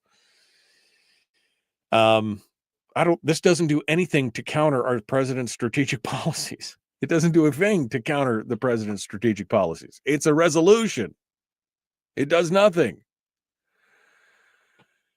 Kevin's comment says, why I voted the way I did. When I first saw this resolution, I thought a couple of things. One, why are we meddling in a battle between Canada and Trump? And two, it seems like an anti-Trump resolution. But I also knew it was going to pass. And I hoped I could amend it to give Trump even more leverage, take Alaska off the table, so to speak. My amendment passed unanimously and without objection, something both Jamie and Suzanne failed to mention. Alaska has funneled millions of dollars into the Swakshack Road in Canada. It is yet to be spent. You'll see in the below resolution, which he links, that I clearly remind Canada that the state of Alaska can and will remove that funding. Strategy is hard for some people to follow sometimes. He said, I won't throw Jamie under the bus as she has voted the way she did for her own reasons. I had hoped this amendment would help Trump. She apparently disagrees. C'est la vie. I mean, he knew it was going to pass, and if he could get it amended, although I don't know why I wouldn't just amend it and then not vote for it, because I've done that before. I voted to amend certain bills when I was in the borough assembly. I voted to amend certain bills and got amendments passed, and then voted against the main thing because I wanted it changed. I knew it was going to pass, but I just wanted to be able to have some changes. But there's a method to the madness, right? And I'm just like, what is subtlety lost on some people? And I'm not calling anybody out by name particularly, but this is an example of some of the things that happen sometimes when somebody does something and everybody's like, oh, I'm so mad at X because they did this. And the question is there no subtlety as to why things may have happened, or why? Was there a method to the madness? Was there a reason why they did it? I mean, I'm not going to get all bent out of shape at Kevin because he voted for this, because it's a resolution. And I see why he voted for it. Like I said, maybe I would have voted for the amendment, got it passed without objection, and then not voted for the thing. Maybe that's what I would have done. But again, it's a resolution. It don't matter. I mean, again, it's like, whose line is it anyway? Where the rules are made up and the points don't count. I mean, it just didn't matter. But everybody's got this hand wringing going on. And I don't know if that's a reflection of the whole FACL thing, or, some of the other zero tolerance people on both sides of the aisle. That, maybe it's the fact that maybe it's the libertarians' disease that's catching up with everybody. Maybe it's the libertarians' disease. It's where, where you're not libertarian enough has now become, you're not Republican, you're not Democrat enough, you're not liberal enough, you're not progressive enough, you're not conservative enough. I mean, it's theater. Tuckerman says Chuck Kopp and Kathy Giesel introduced the resolution. All they wanted was to embarrass President Trump. True, no force of law. However, they got what they wanted. An anti-Trump headline, propaganda wars, a win for Chuck Kopp. It was going to pass anyway, Tuckerman, right? I mean, you agree with me on that, right? This was going to pass. They've got the 21. And if even one Republican wiggled, they were going to get the 21. Now, why the rest of the group voted for it, I have no idea. But again, it's maybe I'm just not into playing fifth dimensional chess over the whole political visual propaganda thing, the political theater thing. Maybe that's just not my jam. Maybe that's why I have no patience for that BS. Maybe that Bert Stedman, by the way, that was Bert Stedman. I have no patience for that. But here you go. Here you go. So, I mean, it's just a little frustrating to watch. I mean, why aren't we working on other things? I mean, why aren't we working on some of the other stuff that to me is even, because I mean, what did you think was going to happen? Do you think that this was going to affect anything in the state government? Why aren't we working on the budget? Why are we wasting time on that? I mean, we got a bit of a crisis here, guys. We got a bit of a crisis going on. Maybe we should focus on that instead of all the other stuff. The political theater of what's going on. But I mean, maybe, I don't know, maybe that would be too easy. I did want to comment real quick on this report in the Peninsula Clarion. Jacob Dye over at the Peninsula Clarion writes this piece about Machicki reporting back from the South Central Mayors Energy Coalition. This is a really good article because it really talks a lot about the formation of the group, what it was trying to do, and everything else. And it really shows that I feel vindicated because the article talks a lot about how they knew that LNG was going to have to be imported. Anyway, it's a great article. I'm going to post it up in the chat room. Those of you that don't have a subscription to the Peninsula Clarion, I think they let you read. I think you can read one article without the subscription. Anyway, it's linked up in the chat room. You guys can go take a look at it for yourself and make your own decisions on that. We'll continue on. All right. Well, we're coming up on the break and Chris Story is about to join us. So we'll head over there in just a moment. How about that? There we go. The Michael Duke Show. Common sense, liberty-based, free thinking radio. Back with more after this.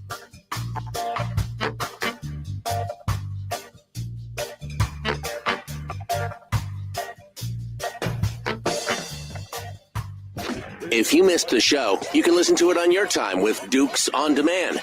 Oh, and it's free. Like America used to be. Streaming live every weekday morning on Facebook Live and MichaelDukesShow.com.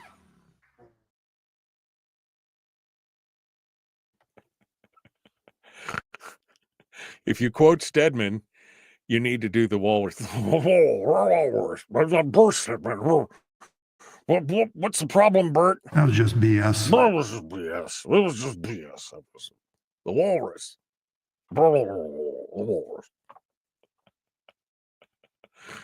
I love it. Melissa said she needs a sticker that says "I'm only here for Chris Story." Thanks, Melissa. Appreciate that. Yeah, that's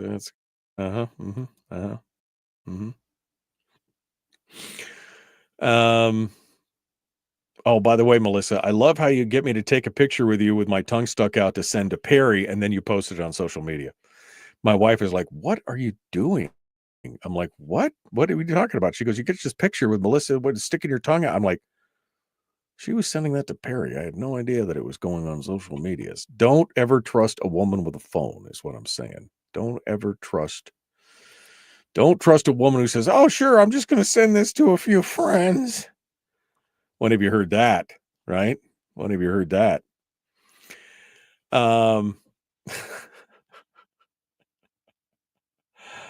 I mean, that's how the Paris Hilton video got out, right? I'm just going to send this to a few friends. Anyway, I suppose we should get Chris on the line before I create another FCC violation. Okay.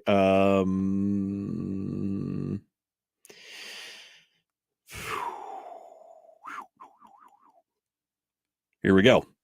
Got it. Let's see. It's going to work. Is it going to work? Is it going to? It worked. Look at that.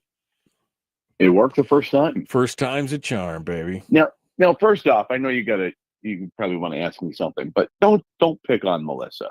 She's my new favorite. Number one. She's your new favorite. Do not pick on her. Only because you got to go make stickers right near that say "I'm only here for Chris Story," so you can send them to her. Absolutely, Melissa's new best friend. Absolutely. The other thing is, here's the other thing. Are you Paris Hilton in this video? What are you saying?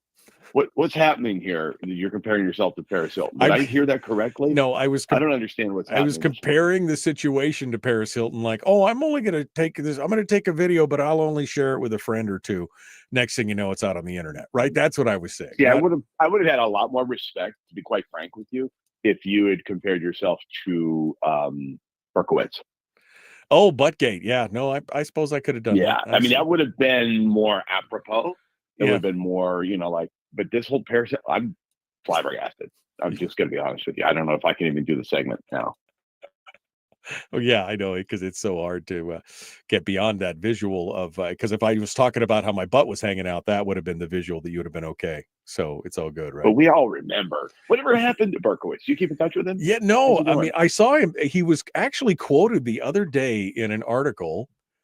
He's working. Hustler? Yeah, no.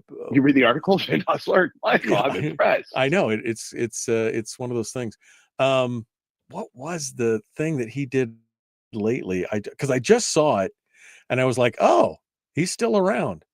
I wonder if he's still part of that restaurant group. Do you think he owns? Yeah, I mean, I think he still owns part of that restaurant, the South, and all the other restaurants there. But I can't remember. Anyway, he's keeping a super low profile. But he's still out. He's still around, making money, doing his thing, doing whatever. But yeah, he's around somewhere. Anyway, yeah. Melissa says, "Yes, I need the stickers, Chris. Make the stickers." Done. Yeah, done. Yeah, just take the stickers, make it happen. All right. Well, my friend, did you go fishing this weekend? No, did you? No, I was. Were you emceeing the tournament? I was broadcasting. I broadcast for 8 hours from the dock there. giving updates and stuff on the Awesome. deal. Love it. Yeah, you Good could job. could tell how often you listen to the radio. What? So you didn't go fishing this time? No, I did not. Okay, I was just curious if you went out. I would have won. Yeah. I wanted to give people a chance. The power of positivity. I would have won. I just would have won. Exactly. I would have talked that fish right into the boat. What's your topic? What's your topic today, Story? Getting super conscious. Getting super conscious. Not subconscious, but super conscious. Okay. That's it. All right. Getting super conscious. Which is never mind. Okay. Chris Story, the man from Homer. We're going to continue. Look at that. We brought right up to the time. I'm going to put him on hold, and then I'm going to make sure I didn't miss anything else. I did the Stedman Walrus thing, so you guys should all be happy now. Here we go. Let's get back to it. Michael Duke Show, common sense, liberty-based, free thinking radio. No, that's not the one I wanted. That's the one I wanted.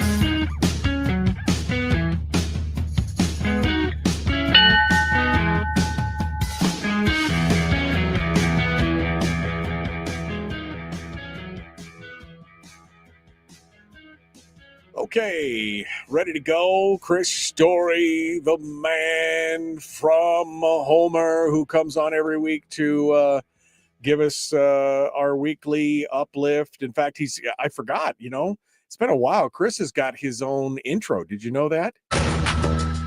Chris Story, the obnoxiously positive and sometimes hilarious man from Homer, joins us every week to talk about pottery, positivity, and how not to become a nihilist. We're looking at you, Eric. It's the Michael Dukes Show. Yeah, how not to become a nihilist. That's on my list of things to do today. Chris Story. What's the point? What's the point? Yeah. Chris is like, I was going to talk about something, but now what's the point? It doesn't matter. It's everything's God is dead. And anyway, Chris Story, the man from Homer. Hello, my friend. How are you? Fantastic. Ready to get super conscious with you.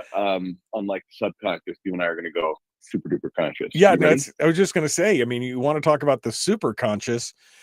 Because we talk about the subconscious all the time on this show when you and I are talking about working the mind and being positive and changing our mindset and our thoughts and everything. Most of that has to do with the subconscious. So I'm interested to hear what your take is on the super conscious. Did you ever watch any kung fu movies you and I are virtually the same age, so we grew up in the same era. But I wondered if you watched kung fu movies as a kid. Were you a fan? Occasionally, but again, no cable, 2 channels in Fairbanks. There wasn't a whole lot of kung fu movies on when I was a kid, but I did watch a few later on. And of course, I have watched The Matrix a million times, which is a kung fu movie in and of itself. But yes, I do enjoy kung fu movies. Well, with your humble brag about growing up with only 2 channels and all that, yeah, same thing down here, buddy. But we had video stores, right? Oh, true. That is true. No, we didn't have video stores. No, we had nothing. There was one dog sled in town that would deliver mail about once a month and everything. Yes, okay, I had video stores. Anyway, yes, go ahead. All right. So all I'm trying to do is relate to you. I'm just trying to. I assume you were like me, a big Bruce Lee, all those. Oh guys. Yeah, Bruce Lee, anyway. Chuck Norris. All the bad kung fu movies I could get into, karate and kung fu movies. I loved it. Yes. Okay, perfect. So you'll remember when I think it was Exit the Tiger, Into the Dragon, or Exit the Dragon, Into the Tiger, one of the two. Anyway, this guy's walking along and he kicks a rock, and he's so powerful and he's so in touch with his chi and he just is so alive. He kicks a boulder. I'm not talking about a little rock. I'm talking about a boulder with his bare foot, and it goes flying like a soccer ball. It was a boulder. It wasn't a soccer ball. It was a boulder, but it flew like it was weightless.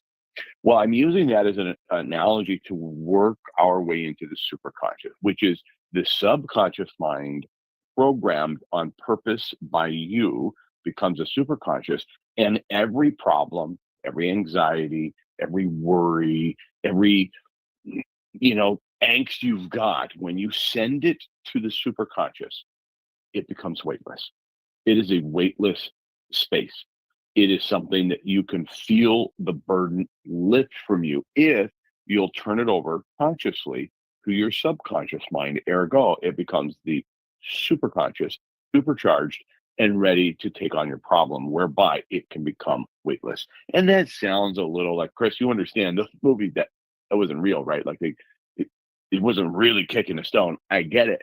But we know that there is weightlessness out there. We know that Jesus said that his yoke was an easy burden. We know that when you're in space, there is no gravitational pull. So why isn't it possible to send and submerge these problems to your subconscious, not push them down and never bring them up again like Ricky Bobby, but put them there with the intentionality to find a solution, to have a solution presented to you where you needn't worry about it because it's on its way. You know it's coming. I mean, it's an interesting proposition. I mean, this actually peels back into some of my readings into quantum mechanics because it has to do with the observer effect, and that every state of matter is malleable at that point, and it's how you observe and how you think about things. There's some theories that talk about, again, when we're talking about manifesting things and stuff like that, there's a tie-in there to that to the realm of quantum mechanics. It's very interesting if you ever do any reading on it. But you're right.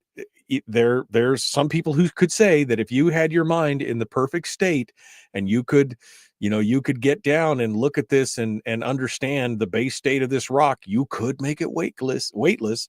You could kick it. You could send it with tremendous velocity somewhere. There is a lot of talk about that. Now that rock, replace it with anxiety, replace it with some worry or concern, a future casting of something that might happen and living in this future fear or something that's real. Could be a financial difficulty, could be a health crisis, it could be anything, a relationship out of adjustment or out of alignment. Right. And you take that real rock in your life, that real problem, and you consciously instruct your subconscious to solve the problem for you. And if you'll allow yourself to believe that this works, you will feel lighter in that moment. You will feel it being lifted. And then if you'll allow, then you will find the solution. May not be the best, maybe it may get better later, but it's a solution will come to you. Yeah. And I've seen this too many times in my life to think, oh, it's something you read in a book one day. It's something that you could maybe put together some sort of a theoretical weekend in Berkeley and take some magic mushrooms and talk about it. No, it's real. It's absolutely real and unadulteratedly true if you believe that it's possible. If you'll resist this even as a notion, then you will not be correctly powering your subconscious and you will not achieve the superconscious as a result of it. So maybe it takes an extra year or 2 or 10 before you get to the same reality that you could have almost overnight if you would accept this concept. Yeah. No, I mean, I agree. I think that if your mind is probably the most powerful computer on the planet so far. I mean, you mean mine?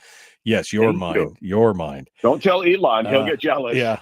But for now anyway, it's one of the most powerful things on the planet. And if we can have a hand in programming it and getting it to work on things, especially on the subconscious level, man, that's leveraging some serious horsepower there. Yeah, exactly. And I think we are programming it, whether we're conscious or unconsciously doing so. So I'm just saying, just flip the script. Say, you know what? I'm going to give my subconscious something to work on very much on purpose. And when I do so, I will feel the weightlessness of it. And if you allow yourself to believe that, you truly will turn it over. I've been frustrated, like many people in Homer that are gifted with sight, when you're able to see what we call affectionately here in Homer, the Herc building. And it's just a disgusting blight on our community. It's an eyesore that's just been allowed to languish and turn into its own ghetto in the middle of our entrance to Homer. And it just dawned on me the other day. It's like I was at maximum frustration, maximum frustration with this. And I said, wait a minute, stop. It's been hours. We've owned this problem for 25 years and collectively done not a thing. I'm going to turn this over to my subconscious. And all of a sudden, the superconscious allowed me to see it with very clear eyes. Oh, wait a minute. The city of Homer needs to sue the Kenai Peninsula Borough, who sold us this cesspool for $1 25 years ago. And that will start a daisy chain reaction to then which the borough will say, hold on, we didn't build it. The state built it. Wonderful. 3 people seated at the table. Wait a minute. That was during territorial days, folks. Perfect. The federal government is involved. It just unfolded in front of me. I'm now in communication with 2 powers that be, hoping to push this rock a little further down the road and create something we can all be proud of in our community. Instead of that, well, it was Nelson DeVille who said, if the world has an anus, it's Yemen. I'd go further and to say that if Homer had one, it's the Herc building, and that's an embarrassment on all of us. Wow, that's a visual I did not need for today. But that's a prime example of putting your subconscious mind to work. It just finally plucked it out and do it to it. How do we start the process, Chris? If we want to take our subconscious and put the superconscious to work, how do we start? Accept first off on blind faith that this works. Just accept it. Don't fight it. Don't look for a study. Just accept that it works. Then put it into practice by instructing, taking something, take a minute and go, what's really bothering me? What's the thing that's bothering me? Is it my health? Is it my wealth, relationships? Is it the government? Is it what is really bothering me? And then put your subconscious on it. Say, and very positively say, find a solution to this and present it to me effortlessly and flawlessly. Effortlessly and flawlessly. That's the key. And then let it go. And literally let it go. Do this in morning, afternoon, and night, just before you go to sleep. And it may take a day, it may take 10, but I promise you, effortlessly and flawlessly, the answer will appear and you'll go as if by magic. I knew it all the time. There it is. This is the solution. This is my way forward.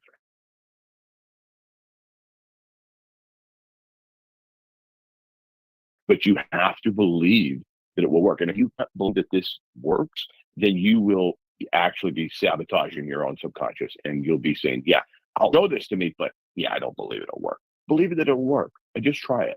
It will. Yeah. Well, I mean, I think that, again, putting your powerful computer to work on some of your most pressing problems is probably one of the best things you can do. But I think the most important thing you said today, aside from the Herc is the anus of Homer, is the fact that we are programming our minds whether we think we are or not. And so we need to take conscious control of that and make it work. Final thoughts, Chris. It's been a pleasure, Michael. Thank you so much. And by the way, I just have to say this. I got to put in a shameless plug.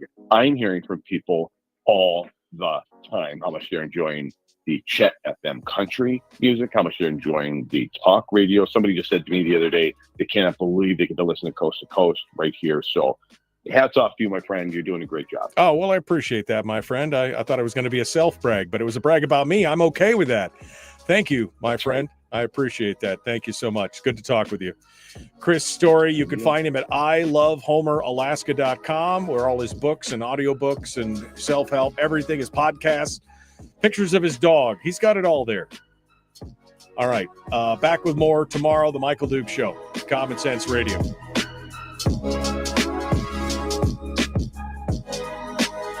Oh, I forgot to say, be kind, love one another, and live well. How's that for programming your super conscious?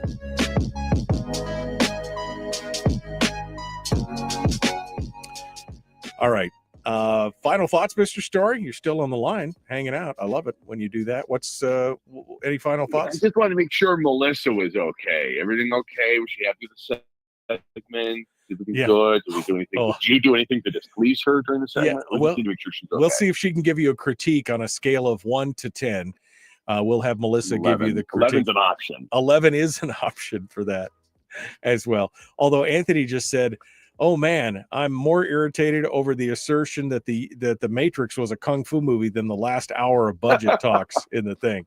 It's heresy. No kidding. It's a movie that included kung fu. I mean, it's like, what are you going to do? I mean, Crouching Tiger, Hidden Dragon. Ooh, definitely kung fu. But I mean, come on. How many more newer kung fu movies are there? Not many these days.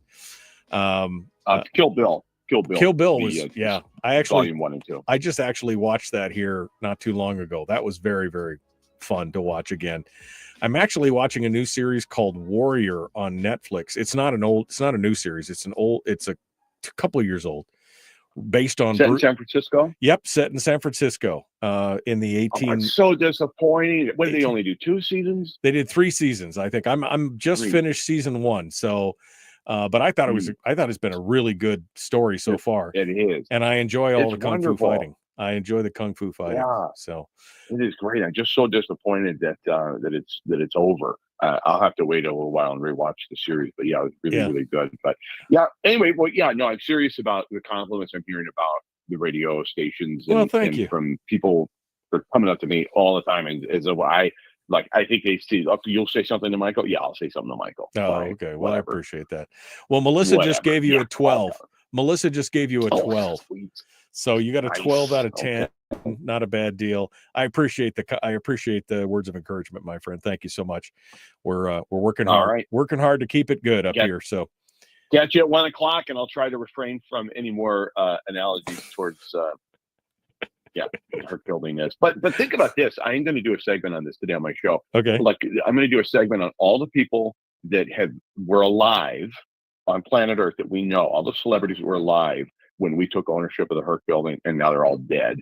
All the products that weren't even thought of or imagined that have been built over the last 25 years and have come to our fruition, and the Herc building sits there rotting in plain sight. It's an embarrassment. How long has the Herc been there? I'm catching up on local history here because I'm not aware. Okay.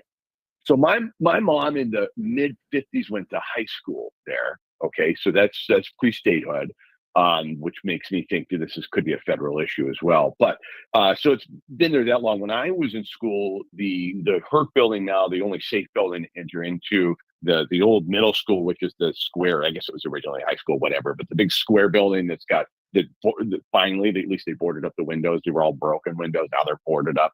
That building preceded the larger building, but the larger building, when I was in junior high, was just where we'd go walk down there to eat lunch. Cafeteria is the only thing left in it, and now it's just a toxic dump site, and nobody will take responsibility or do anything with it. And so it's just going to take we the people standing up and like I say, I put my super conscious on this and said, oh, here's the solution. And so I wrote up a legal brief. I'm not a lawyer. I wrote up a legal brief, handed it to the mayor, and said, look, we need to sue the borough immediately. Right now, sue the borough. I don't care that it's going to be considered frivolous or what. It doesn't matter. Sue them immediately, and then we'll watch them turn around and point the finger at the state. And then it occurred to me the state will point the finger at the feds because they're the ones who built them. But yeah, we can't even destroy the buildings and put them into landfill. We have to ship the toxic waste all the way down to Seattle. Are you kidding me? This is something that 6,000 people that comprise the Homer City limits are going to be responsible for when the borough scraped it off their shoe for $1. Right. It's like, you get pulled over. Your buddy sees a cop behind him and says, here, hold this. And he hands you a bag of Coke to stick in your pocket. Hey, give me $1. It's yours. And then, now we're holding the Coke. Yeah. So we've been left with the mess. If that's a little more close to your lifestyle. Yeah, a little, but exactly. This is a little close to my taste. Yeah, I mean, but they're still doing like pickleball and stuff at the Herc, right? I mean, what is there some of the buildings? In one of the buildings. One of the buildings. Yeah. The other one's structurally unsound. And when we ask, well, why don't we tear it down? We can't. Yeah, we can't. It's too toxic to tear down. I can't do anything with it. The other building just needs love. It needs to be fixed up. The gym is fine. It just needs love and to not be just the neglected redheaded stepchild. Wow. And so it's going to take a few people speaking out, and I decided that I'd be the tip of that spear for a minute, just for a minute. I got nothing. You got nothing. No else other irons in the fire. Yeah, nothing else going on at this point. Yeah, exactly. All right. Well, I'm interested. I'm interested to hear more about that. I'm interested to hear more about that. So. We'll keep you apprised. Keep us in the loop. All right, Chris. Thank you, my friend. I appreciate it. See you, Michael. All right. Bye. Okay. See, I didn't know. I know that the Herc was there. I knew it was ugly and boarded up, but I didn't know the history of it. Okay. Now we got, we'll see. All right, my friends, that's it for today. We will see you tomorrow. Be kind, love one another, live well. The Michael Luke Show.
We've shed our terrestrial radio skin, and now we are slimy lizard internet people.